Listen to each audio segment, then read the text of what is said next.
Hello student, welcome to my channel Pratishth classes. मैं हूं Meena Mishra.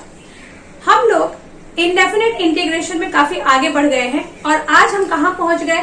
Question number 1 में क्वेश्चन नंबर 16 पे। तो देखते हैं कि इस क्वेश्चन को कैसे करना है। देखो 1/√x प्लस √x क्यूब है। तो इससे पहले भी हम लोग क्वेश्चन कैसे कर रहे थे?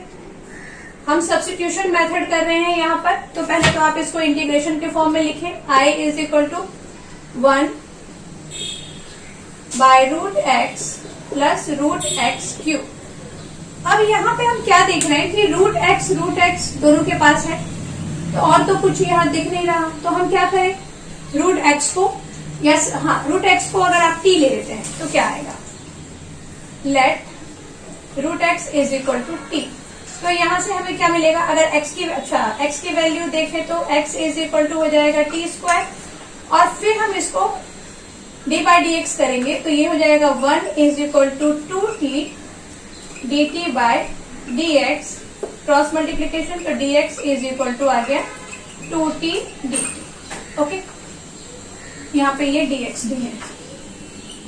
तो यहाँ अब हम क्या करने वाले हैं, x, देखो ये ऐसा क्यों करना पड़ा हमें, पहले आप ये समझिए।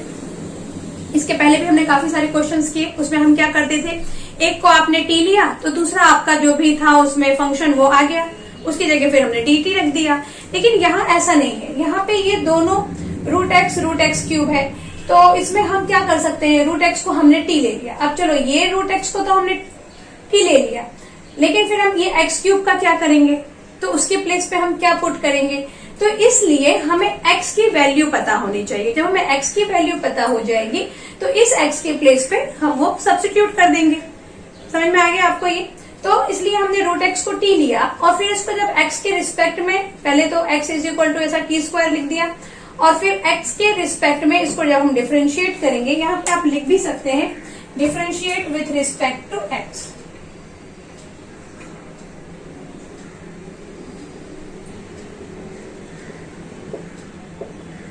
तो x के रिस्पेक्ट में जब डिफरेंशिएट करेंगे तो ये 1 इज इक्वल टू ये 2t dt/dx और यहाँ से dx is equal to 2t dt आ गया। अब यहाँ पे जब आप सब्स्टिट्यूट करें तो क्या आएगा, देखो ये dx के प्लेस पे हम क्या लिखेंगे, 2t dt और डिनोमिनेटर में क्या आएगा, यहाँ पर आ जाएगा t और यहाँ क्या आएगा, x की जगह पे क्या है, t² है, तो यहाँ हम x के प्लेस पे रख देंगे t²।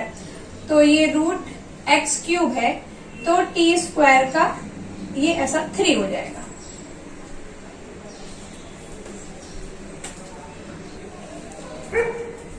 इसको हम ऐसे भी लिख सकते हैं, चाहे आप t² क्यूब लिखें या फिर आप इसको t³ भी लिख सकते हैं। t³ में इसलिए लिख रही हूँ ताकि हम जल्दी से ये समझ जाए कि ये रूट है और रूट के अंदर जो t³ है वो हमारे पास कितना है, 2 टाइम है। तो इस चीज को आप क्या लिख सकते हैं, इसको हम ऐसा लिख देंगे 2t dt बाय यहाँ पे t plus t cube, t plus t cube क्यों, क्योंकि ये रूट के अंदर है और 2 टाइम है तो ये बाहर आ जाएगा। ओके, अब हम इसको आगे और सॉल्व करेंगे तो क्या होगा, यहाँ पर 2 को बाहर ले आओ क्योंकि कांस्टेंट है t, यहाँ से आप क्या कर सकते हैं, t कॉमन ले सकते हैं, तो 1 प्लस t² dt, यहाँ t से t कैंसिल, तो क्या आने वाला है, यहाँ पे देखो 2 1/1 प्लस t² dt। अब 1/1 प्लस t², ये किसका, इसका आंसर क्या आएगा, इंटीग्रेशन ऑफ 1/1 प्लस t² होता है tan इनवर्स t। तो मैं यहाँ पहले फॉर्मूला लिख देती हूँ ताकि आपको याद रहे, since 1/1 plus x² is equal dx is equal to कितना होता है, tan इनवर्स x। तो इसकी वजह से हम यहाँ पर क्या लिख देंगे, ये आएगा 2 और यहाँ क्या आ जाएगा, tan inverse t plus c। अब t क्या लिया था हमने, t था हमारे पास √x, तो यहाँ पे सब्स्टिट्यूट कर दो तो ये आ गया 2 tan inverse √x plus c। ये हमारा आंसर आ गया। एक बार चेक करते हैं हम आंसर करेक्ट है कि नहीं, 2 tan inverse √x plus c, हाँ करेक्ट है। ओके, समझ में आ गया आपको कैसे किया। देखो सॉरी, यहाँ हमने √x को t ले लिया। अभी इस टाइप के क्वेश्चन हमें आगे और भी आने वाले हैं कि उसमें हम क्या करेंगे, x को कुछ एक लेंगे और x के प्लेस पे फिर उसको सब्स्टिट्यूट करेंगे। अभी आप कंफ्यूज हो रहे होंगे कि मैं क्या बोल रही हूँ, देखते हैं इसके बाद वाला क्वेश्चन तो आपको अच्छे से समझ में आएगा। अब हम देखेंगे next question, 10x⁻9 plus 10x dot log 10 by 10x plus x⁻10। तो इसको पहले हम इंटीग्रेशन के फॉर्म में लिखें, 10x⁻9 plus 10x log 10 by 10x plus x⁻10 dx।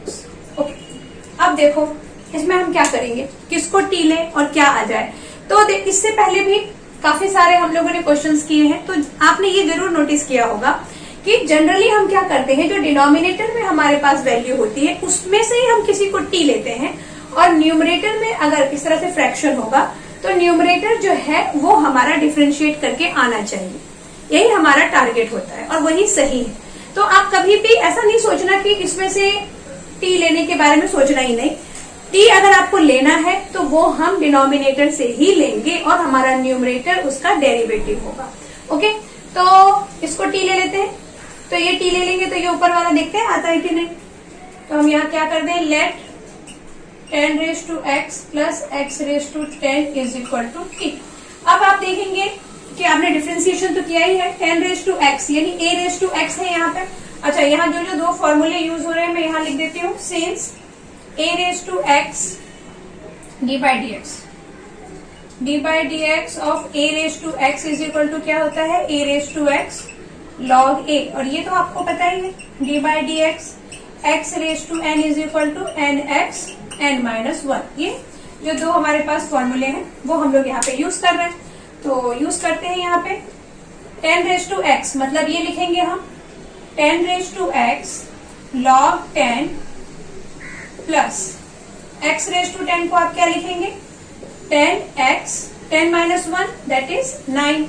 तो देखो यही आ गया 10x⁻9 प्लस 10x log 10, और यहाँ पे आ जाएगा dt by dx, और फिर हम क्या लिख सकते हैं इसको, 10x log 10 plus 10x⁻9 dx is equal to dt।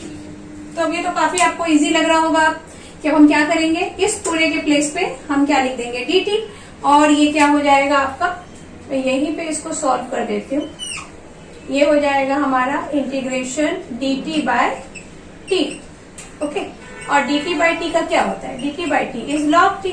तो इसका मतलब ये log t प्लस c, तो log t क्या लिया था हमने, t हमने ये लिया था, तो इसको यहाँ पे लिखेंगे 10x प्लस x⁻10 और प्लस c। तो यही हमारा हो जाएगा आंसर। समझ में आ गया ना, काफी इजी क्वेश्चन था। इस पे एक बार आंसर हम चेक करते हैं कि आंसर इसी फॉर्म में दिया हुआ है कि नहीं। हाँ, यही। ओके, समझ में आ गया। Now question number 18, x⁻n-1 √1 plus 4x⁻n। तो इसमें भी हम ये देख रहे हैं कि x⁻n का डेरिवेटिव है xn-1, क्योंकि जब आप इसको डिफरेंशिएट करेंगे तो nxn-1 आएगा, मतलब xn-1 आने की पॉसिबिलिटी बहुत ज्यादा है, और बाकी तो सब कांस्टेंट है। तो हम इस पूरे को t ले लेते हैं।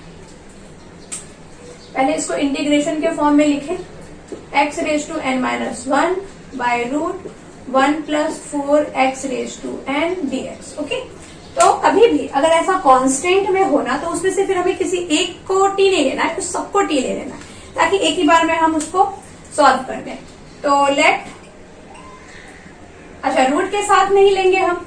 रूट के साथ हमें क्यों नहीं लेना है, क्योंकि जब आप रूट के साथ अगर लेते हैं तो फिर वो रूट को अलग हमें सॉल्व करना पड़ेगा, तो फिर हमारा जो ऊपर का आंसर है वो नहीं आएगा और कुछ कॉम्प्लिकेटेड आ जाएगा।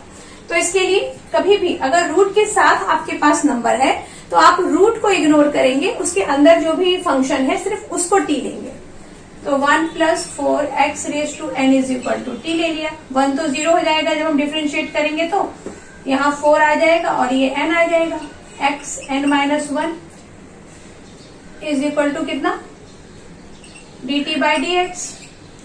अब यहां से आप क्या लिख सकते हैं, हमें तो सिर्फ इतना चाहिए xn-1, तो हम इसको लिख सकते हैं xn-1 dx is equal to dt by ये 4n, ये दोनों कांस्टेंट है तो ये इधर आ गए। तो x raise to n minus 1 dx के प्लेस पे हमें क्या रखना है, dt बाय 4n यहाँ पर, तो वो सब्स्टिट्यूट कर देते हैं। इसके प्लेस पे आ गया dt और 1/4n ये आ सकता है बाहर और नीचे क्या आ जाएगा, रूट टी। अब रूट टी को आप इंटीग्रेट करेंगे तो क्या होगा, ये देखो ये ऐसा होने वाला है 1/4n। इसको आप ऐसे भी लिख सकते हैं, रूट टी मतलब -1/2 dt। अब आप इसको जब सॉल्व करेंगे तो ये 4n तो है ही और ये आएगा t -1/2 + 1 बाय -1/2 + 1।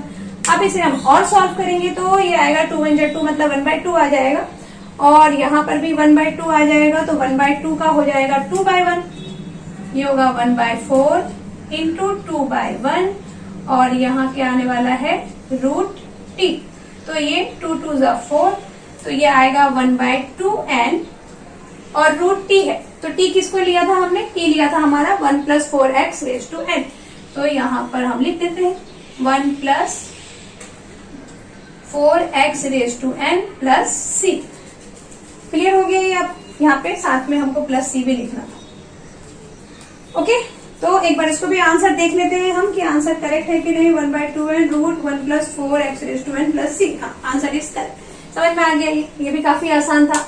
दिख रहा है हमको कि x रेज टू n का xn-1 आने ही वाला है, उसको आप डिफरेंशिएट करेंगे तो इस पूरे को हमने उठा के t ले लिया और फिर सॉल्व कर दिया। अब आगे के क्वेश्चंस।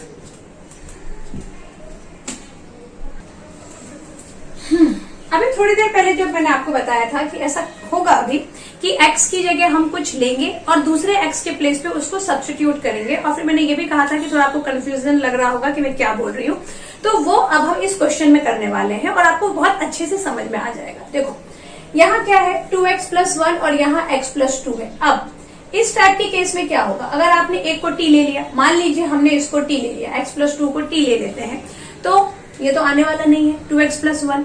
तो ऐसे टाइम में क्या होगा, हम ले लेते हैं x + 1 =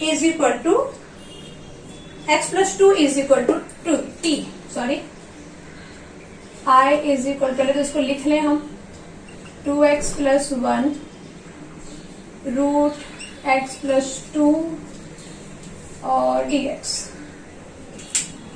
लेट x + 2 = t।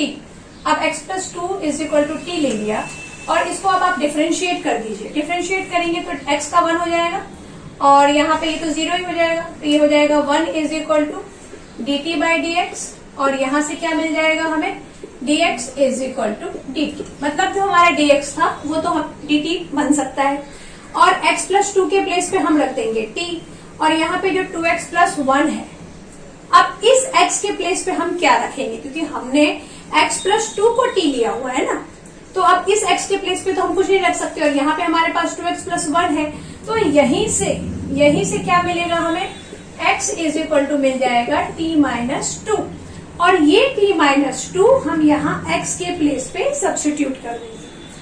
तो यहाँ 2 है और x के प्लेस पे क्या रखना है हमें, t - 2 + 1 और उसके बाद ये तो हमने t लिया था रूट t और ये हो गया हमारा dt। इसको हम सॉल्व करते हैं। आप तो 2 को मल्टीप्लाई कर दो, 2t - 2t, इसको ऐसा ब्रैकेट में कर देती हूँ, 2 2 = 4 प्लस 1 को आप इससे मल्टीप्लाई करेंगे तो अच्छा ये 1 ये इसके साथ मल्टीप्लीकेशन में है,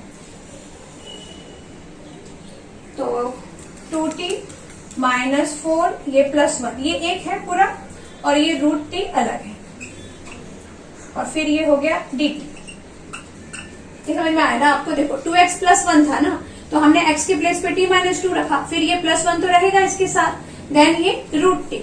अब इसको आप सॉल्व करेंगे तो क्या आने वाला है, 2t, ये -4 + 1 दैट इज 3 तो यहाँ मिलेगा हमको 2t - 3 then root t and then dt। इसको हम और सिंप्लीफाई करके क्या कर सकते हैं, ये रूट t का इन सबके साथ मल्टीप्लीकेशन कर दें, तो रूट t मतलब कितना, रूट t मतलब t 1/2, तो यहाँ जवाब 2 ये t1 है और यहाँ पे देखो मैं यहाँ सॉल्व करके आपको बता रही हूँ t⁻1 प्लस t⁻1/2। इसको जब आप प्लस करेंगे तो 1 + 1/2 मतलब कितना आने वाला है 3/2 आएगा। 2 × 1 = 2 + 1 t3/2 यानी √2 को इससे जब हम मल्टीप्लाई करेंगे तो हमें मिलेगा 3/2 और यहाँ -3t1/2 dt।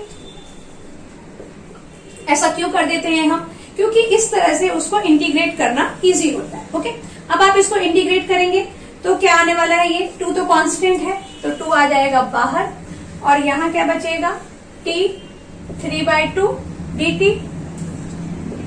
माइनस इसमें 3 बाहर आ जाएगा और t1/2 dt।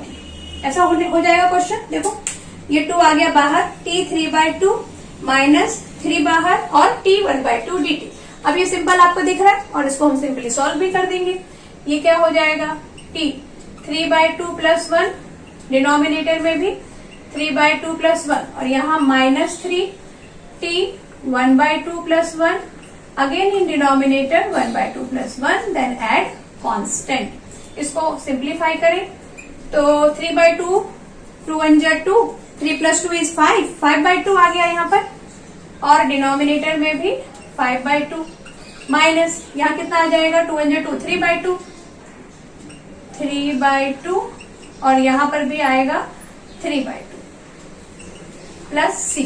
इसे हम और सॉल्व करेंगे तो क्या मिलेगा, ये 5/2 का कितना हो जाएगा 2/5 और ये क्या है 5/2 माइनस ये 3 है 3 × 2/3 ये 3/2 का क्या होगा 2/3 और ये t3/2 प्लस c।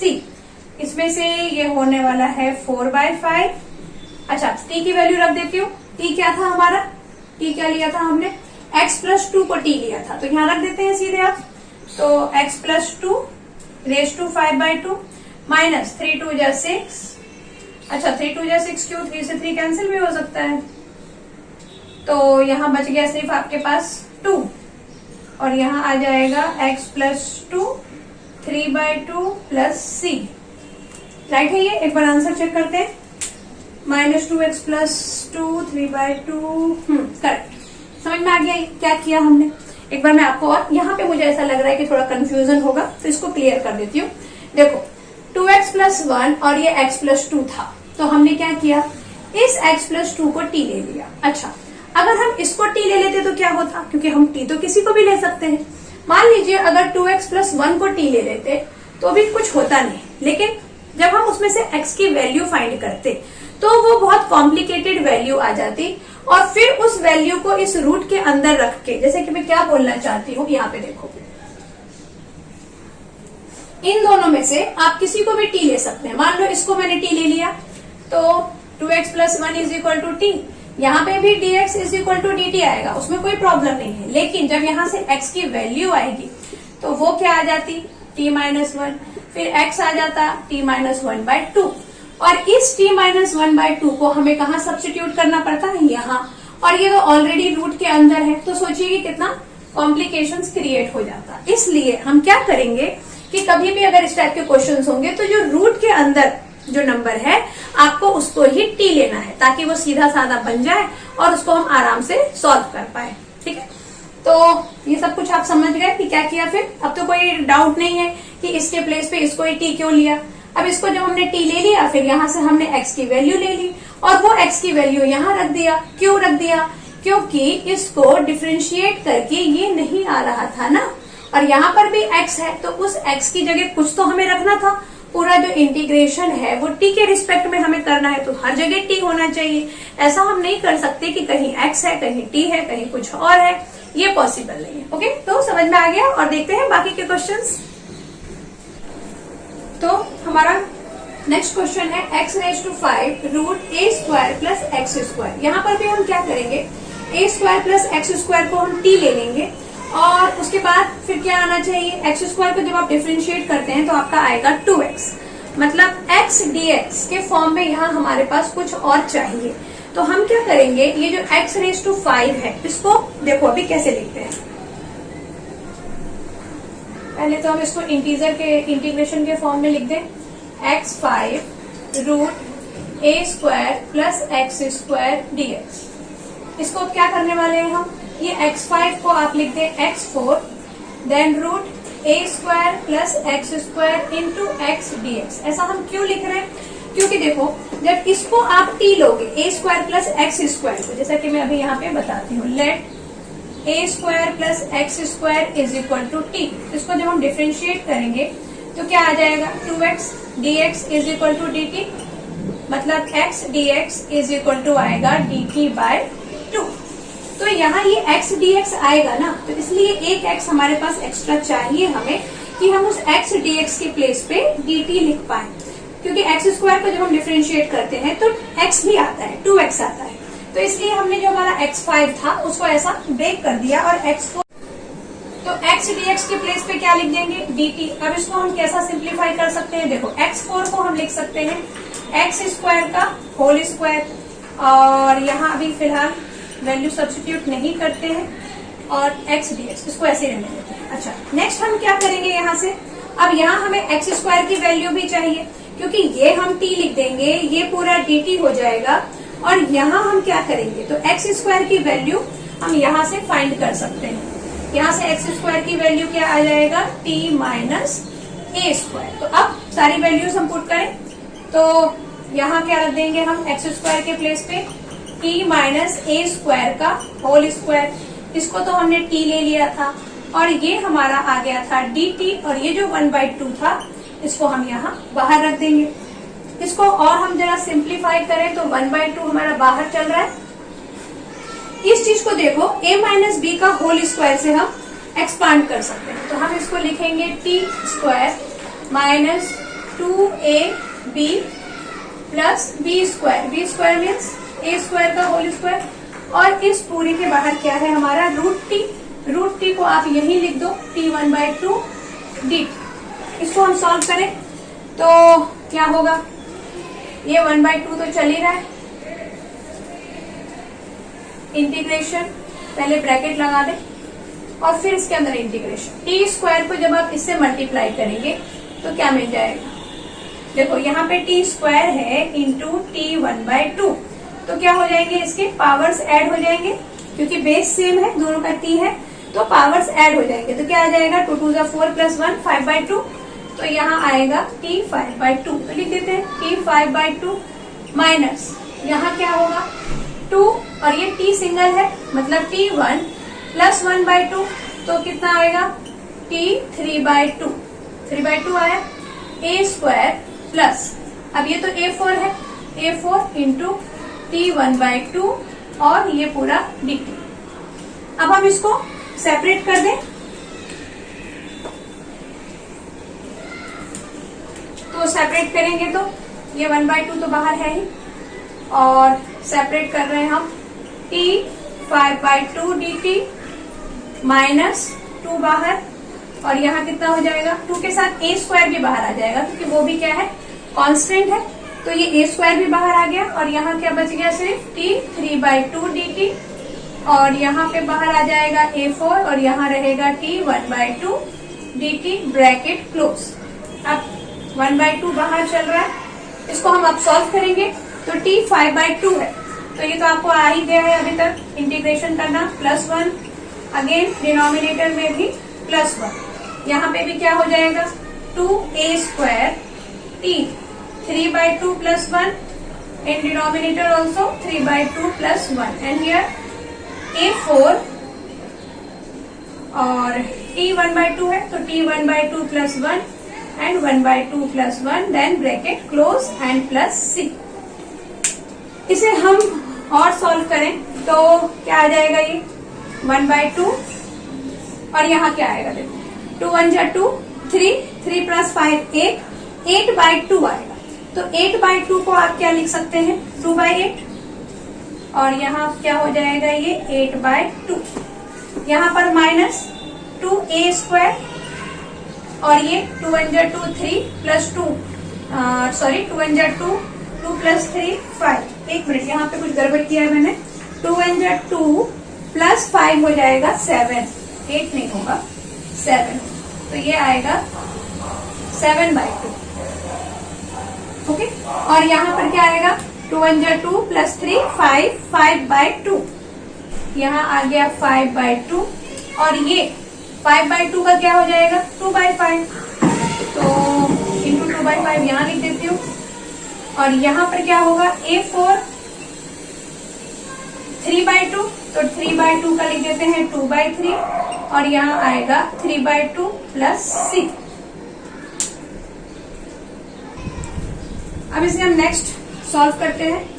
तो देखो हम क्या कर सकते हैं कि ये जो 1/2 है जो बाहर में है, ये सबको दे देते हैं, सबका अपना अपना जो भी था उनका वो उनको दे दो, तो ये आ जाएगा 1/2 इंटू 2/7, देन t की वैल्यू भी सब्स्टिट्यूट कर देते हैं। t क्या है, a² प्लस x², और पावर क्या है 7/2, देन माइनस 2 इंटू ये 1/2 इसको भी मिलेगा, इंटू 1/2, और इंटू क्या है ये 2/5, यहाँ लिख दो 2/5, और फिर क्या है हमारे पास a² भी है, और a² के बाद यहाँ पे t की वैल्यू क्या है, a² प्लस x², तो यहाँ रख दो a² plus x², and power is 5/2, then minus plus का साइन, और प्लस के साइन में क्या आ जाएगा, इसके पास भी मिलेगा, इसको भी 1/2, तो 1/2 इंटू ये 2/3 into a4, and t is what, a² plus x², और पावर इसका क्या है 3/2 प्लस c। अब इसे हम और सॉल्व करें तो ये 2 से 2 कैंसिल हो जाएगा, यहाँ पर ये 2 कैंसिल, और यहाँ ये 2 कैंसिल, तो देखते हैं आंसर क्या बनता है, 1/7 a² प्लस x² 7/2 माइनस यहाँ से क्या मिला 2/5 a² in bracket a² plus x² 5/2, then plus यहाँ पे कैंसिल हो गया था, यहाँ क्या बचा ये 1/3, या फिर सीधे लिख दो a4/3 and a² plus x² power 3/2 plus c। तो एक बार आंसर चेक करते हैं, 1/2 a² plus x² 7/2 minus 2a², correct, a4/3, हाँ ये जो आंसर है आपकी बुक का आंसर अलग है, बट यही आंसर सही है, बुक का आंसर जो है वो रॉन्ग दिया हुआ है। तो समझ गए आप लोग कि कैसे क्वेश्चन किया, काफी आसान था। इस टाइप के ही क्वेश्चन आगे भी हैं, लेकिन वो हम लोग इस लेक्चर में नहीं करेंगे, वो नेक्स्ट लेक्चर में करेंगे। और बस, थैंक्स फॉर वॉचिंग।